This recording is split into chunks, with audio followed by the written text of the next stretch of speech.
дар оилааш мушкилӣ надорад? рӯзи 27 июн эмомалӣ раҳмон дар паёми шодбошӣ ба муносибати ҷашни иди қурбон аз ҳодисаҳои такрории зиёрати оромгоҳҳои ислом аз тарафи сокинони кишвар ки ба гуфтаи ӯ зиёдаравӣ ва худнамоӣ аст интиқод кард.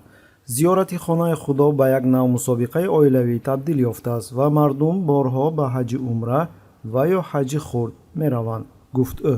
Алҳамира домловай кунед, сарварӣ кунед, фаҳмонед мардума.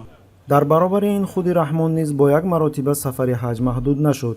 дафтари матбуоти раисҷумҳур дар авоили моҳи июн хабар дода буд ки раисҷумҳур 4 бор ба ҳаҷ рафта 2 бор вориди каъба шудааст. ёдрас мекунем ин бори аввал нест ки мақомоти тоҷикистон аз афзоиши талаботи сокинон ба ҳаҷ интиқод мекунад. абдуғаффор юсуфов, сардори шӯъбаи равобити байналмилалӣ ва ташкили ҳаҷи кумитаи дин, дар мақолаи худ дар маҷаллаи Дин ва ҷомеа навиштааст ки баъзеҳо танҳо барои мақоми ҳоҷиро ба даст овардан ва худро аз шаҳрвандони дигар болотар эҳсос кардан ба зиёрати ҳаҷ мераванд. илова бар ин режим барои анҷом додани нахустин маросими ҳаҷ маҳдудият ҷорӣ кард.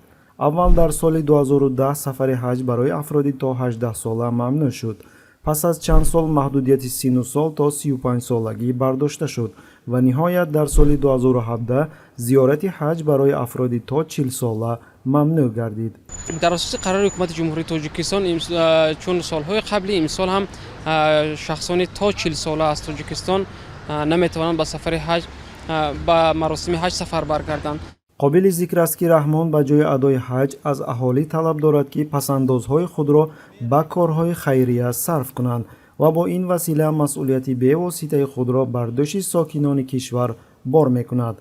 ба мардуми тоҷикистон муроҷиат мекунам ки хоҳиши адои ҳаҷро ба оромгоҳҳои дини ислом, махсусан онҳое ки мехоҳанд бори дуюм ё сеюм ин маросимро дар шароити бӯҳронӣ адо кунанд, пасандозҳои худро барои оилаҳои ниёзманд, бартарафсозии оқибатҳои офатҳои табиӣ ва ё барои ободии кишвар сарф намоянд, гуфта буд раҳмон моҳи июни соли 2009 зимни мулоқот бо зиёраткунандагони ҳаҷ аз вилояти Суғд.